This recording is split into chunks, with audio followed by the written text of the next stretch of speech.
Hello and welcome to our today's lecture of Introduction to Mechanobiology. So, in the last class I started discussing about how to go about fabricating hydrogels. Okay. So, you can have hydrogels where you can tune the stiffness of the hydrogels, okay, and stiffness is closely tied to porosity of the gels in 3D. Okay. So, for hydrogels or for cells, okay, for all of mechanobiology we want to measure its properties, right. How do the cells mechanoadapt?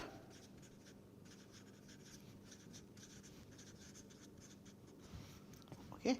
And to either measure the properties of the hydrogel, that is stiffness, or the cell stiffness as an attribute of cell mechanoadaptation or the bulk properties of the gel, we have to find a way of quantifying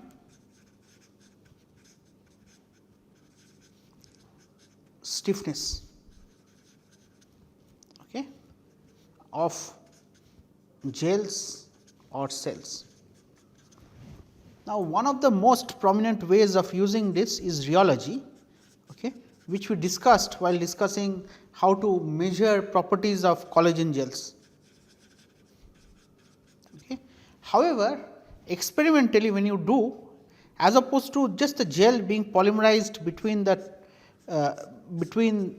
top two plates and the bottom plate, okay, in experiments more often than not your gel is functionalized to a glass cover slip. Okay. So, this is your gel. Okay. So, in this case the properties that you measure in rheology versus you measure under the condition in which the gel is cross linked. So, gels are generally cross linked to the surface. Okay. The properties that you measure can vary greatly. Okay. So, what might be a different approach to quantify the properties of these, okay, and that is where the AFM comes in handy. Okay. So, we had previously discussed about AFM. So, AFM can be used in multiple different ways. It was originally discovered for imaging samples, okay, because for AFM you do not require any sample processing.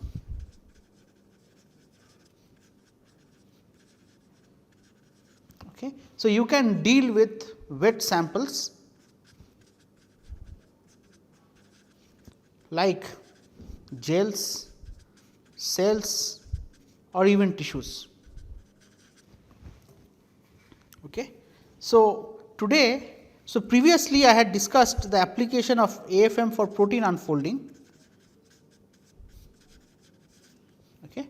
I had discussed in great detail while discussing about fibronectin and the mechanical stability of its different domains.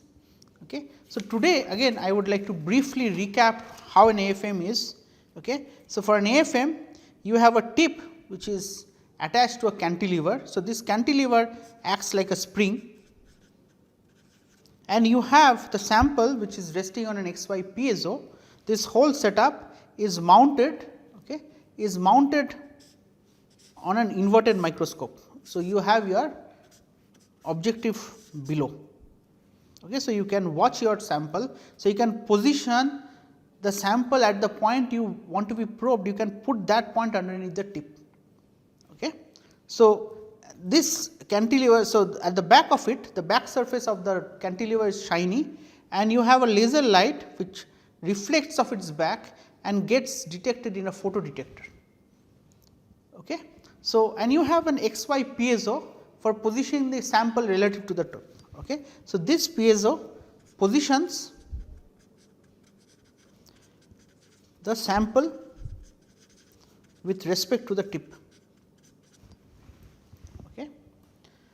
So, you can, if you look closely at the tip geometry, you can have various different geometries. Okay.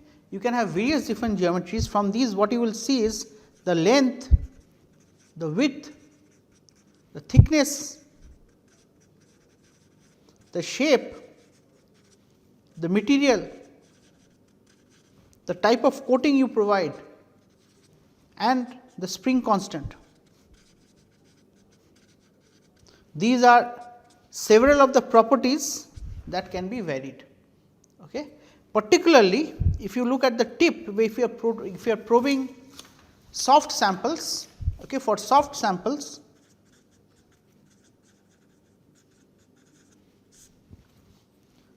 the tip radius, the tip height, okay, the tip shape and the spring constant are of notable importance.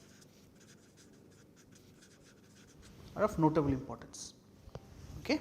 So, what are some of the modes that you can use? Okay. One particular mode, okay, which is often used is called the contact mode of imaging.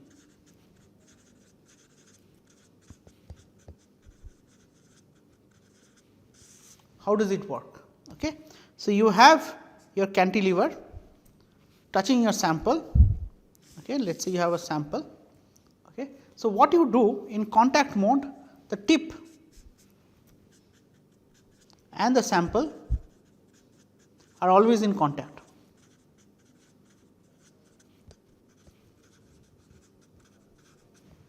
Okay. And what you do is in contact mode, the tip scans the surface. Okay. So, what you have, if this is your sample, what the tip will do, it will do along a line from one direction to the other, it will go to the next line and scan back, and it will keep doing this repeatedly. Okay. So, this kind of contact mode of imaging is particularly preferred for very flat and rigid surfaces. This is important because you are scanning laterally, you are exerting force on the sample. So, if you are working with a very delicate sample like a cell, then this force may be enough to dislodge the cell. So, this is why this, and also the other thing is cells have a variation in Z height. From the periphery, the height of the cell might be as low as half micron, and to the center it might be 15 to 30 microns. Okay. So, you have a huge variation in Z direction, which is difficult to do when you are just scanning the surface like this. Okay.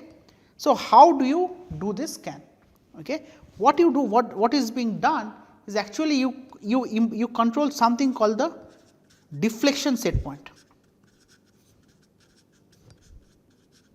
So, deflection set point is the force with which you are probing your sample.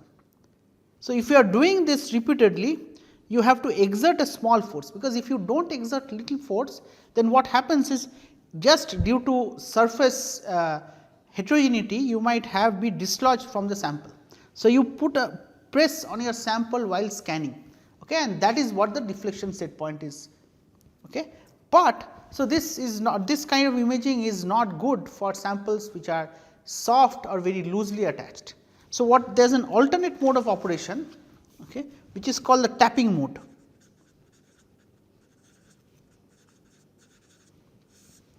Okay. So, in tapping mode, what you do is you tip and sample are in intermittent contact.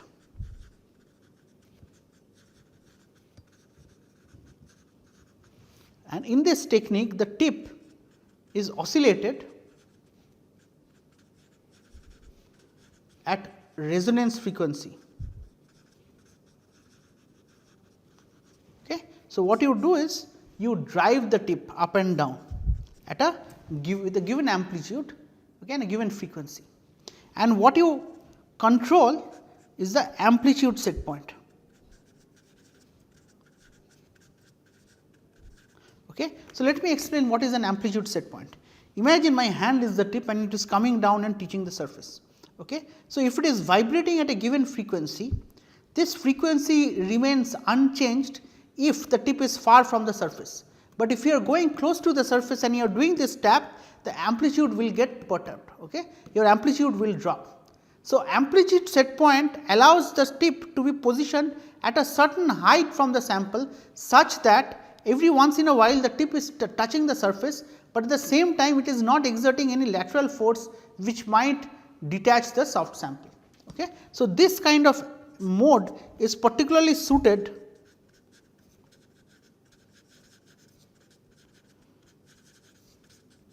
for soft loosely attached samples.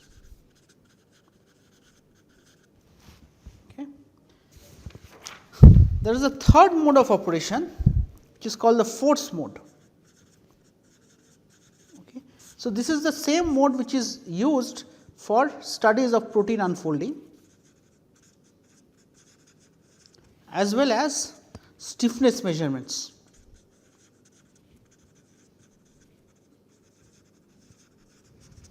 Okay.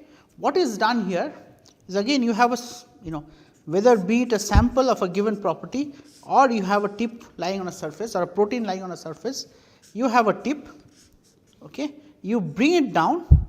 So, when you are bringing down, okay, so what you control is again the deflection set point. So, deflection set point is the maximum amount of deflection of the tip. Okay. So, as the tip is coming down, imagine once the tip hits the surface, okay, if it tries to go down more, if the sample is stiff, the tip will get deflected, okay, and it is this deflection that you are tracking. Okay. So, you set a deflection set point. So, if you do force mode on a stiff surface, let us say like glass, you would get a curve like this.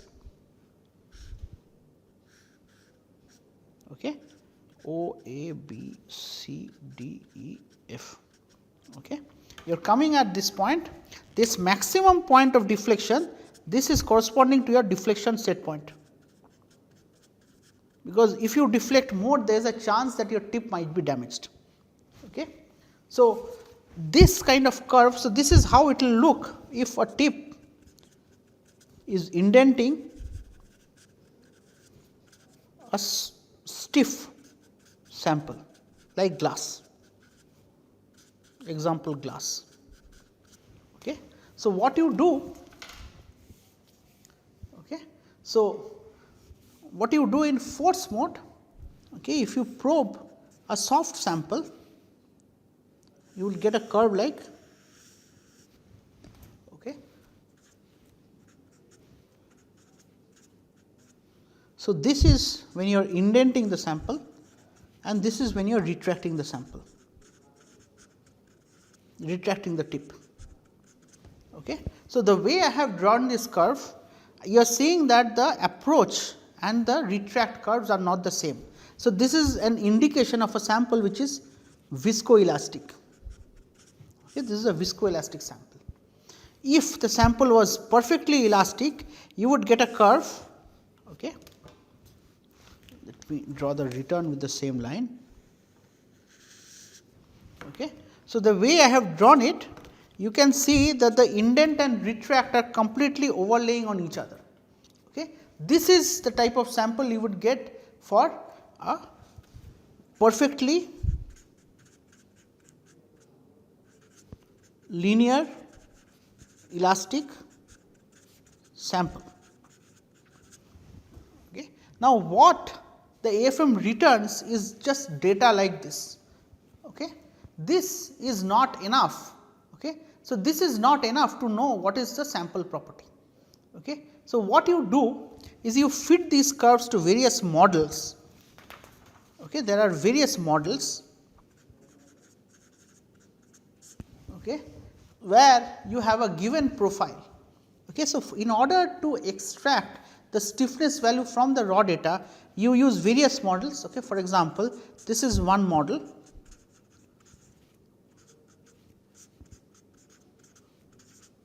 Okay. So, this model is called a Sneddon's model. Okay. This is applicable when you have a conical tip which is indenting your sample. Okay. So, alpha is the tip half angle. So, this angle is called alpha. Here E is the estimated stiffness of the sample, okay, and nu is the Poisson's ratio. Okay. F and delta, so delta and F are experimentally obtained.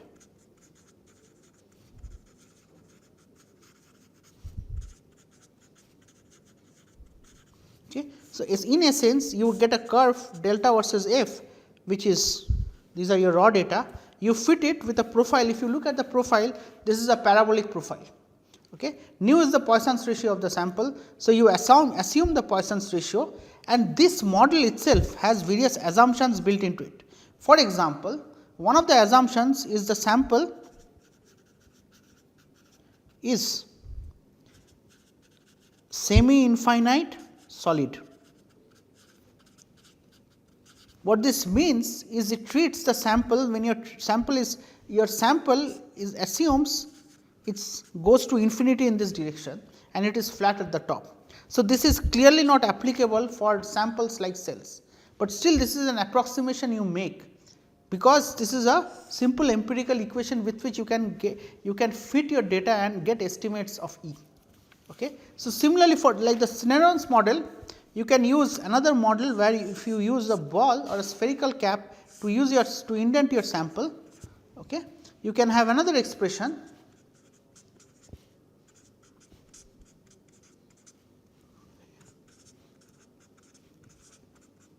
Okay. Here R is basically the radius of the tip.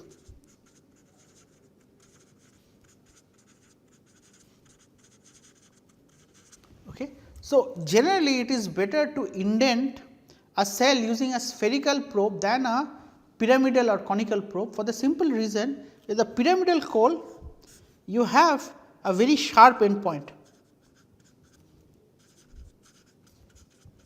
and this end point might be the end radius of curvature might be of the order of 50 nanometers.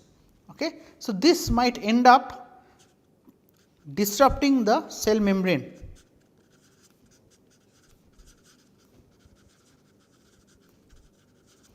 Okay. While if you use a spherical probe, the force is distributed over a wider cell surface area of the cell and the cell does not get damaged. Okay.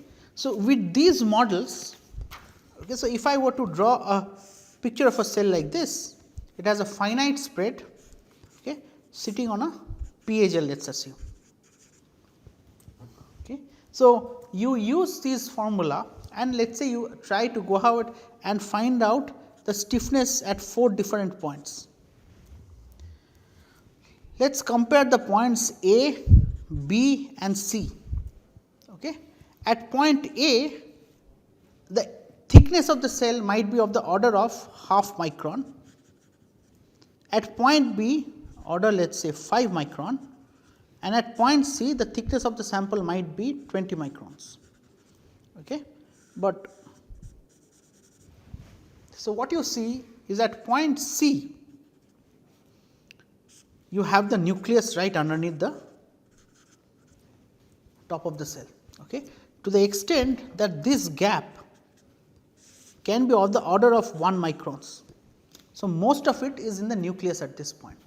As a consequence of this, when you do measure elasticity and you get these metrics, you might get a wide range of stiffness varying from as low as 1 kilopascal to as high as 3000 kilopascal. So, does these make any sense? So, you did the experiment, you fit the data and this is what you get. Does it make sense?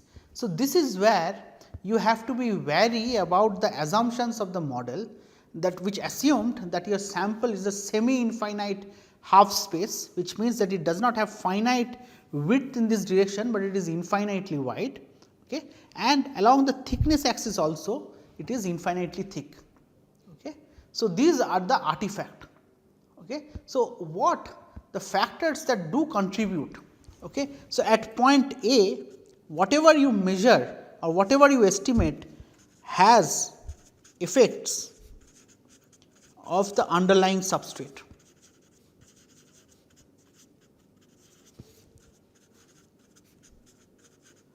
at point C it has contributions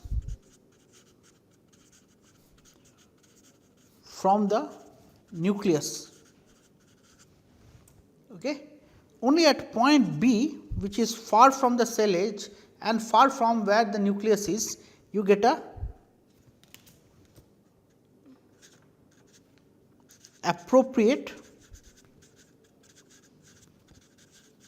measure of cell stiffness. Okay. One more important point is, let us say your F versus delta curve, you have got this height and this height is from 0 to 5 microns. Okay. So, you should not use the entire. So, if substrate or sample is a gel, then you can use the entire thickness to estimate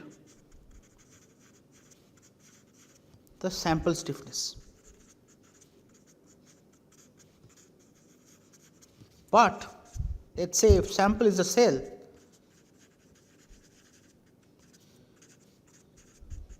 so it is better to fit the data to the first 500 to 1000 nanometers.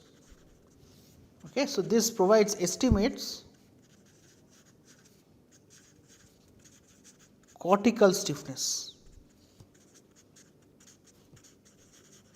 Okay, so what you are measuring is the cortical stiffness of your cell. In other words, if I think of the cell, I have these stress fibers.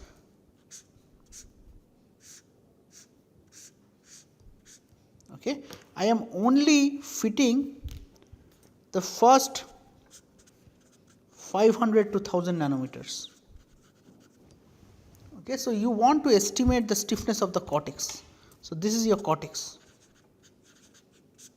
Okay, and then you can probe what is happening to the cell stiffness. Okay.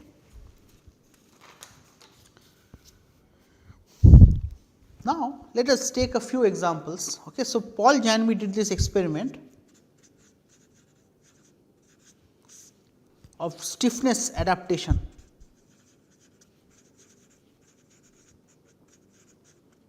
So in which he plated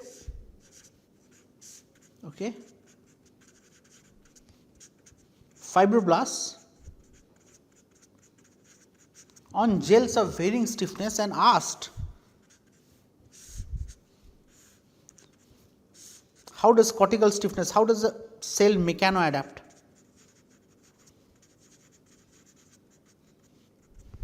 Okay. So, you know in terms of spreading,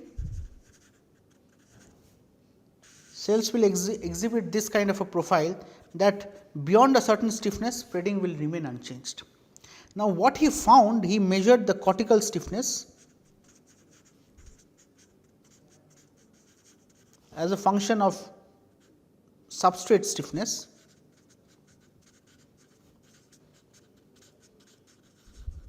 and what he found a curve. Okay.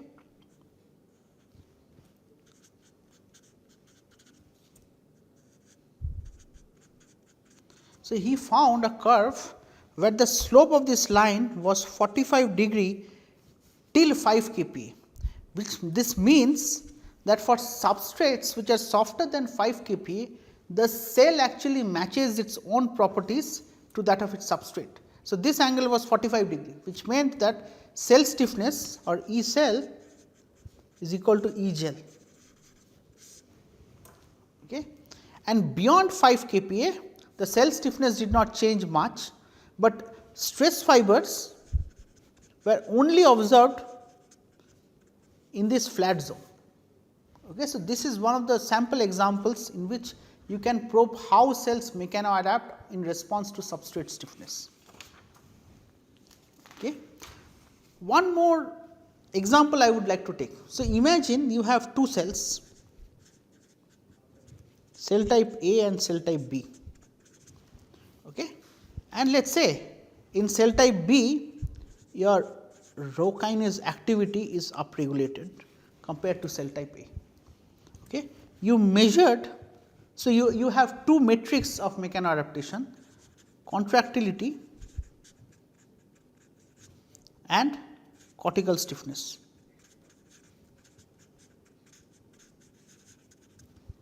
Okay.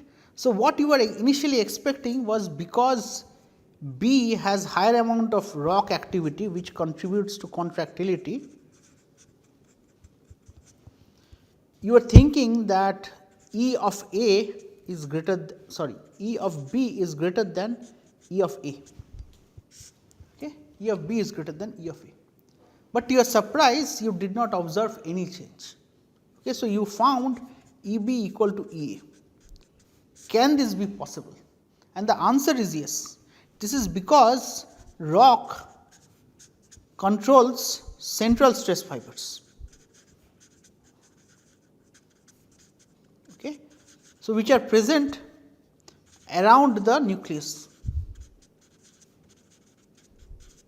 So, if you probe the stiffness which is very close to the cortex, you may not see this difference. Okay. So, these things have to be taken into consideration while measuring stiffness. Okay. So, I stop here for today. In the next class, we will see how do we go about measuring contractility. Okay. Thank you for your attention.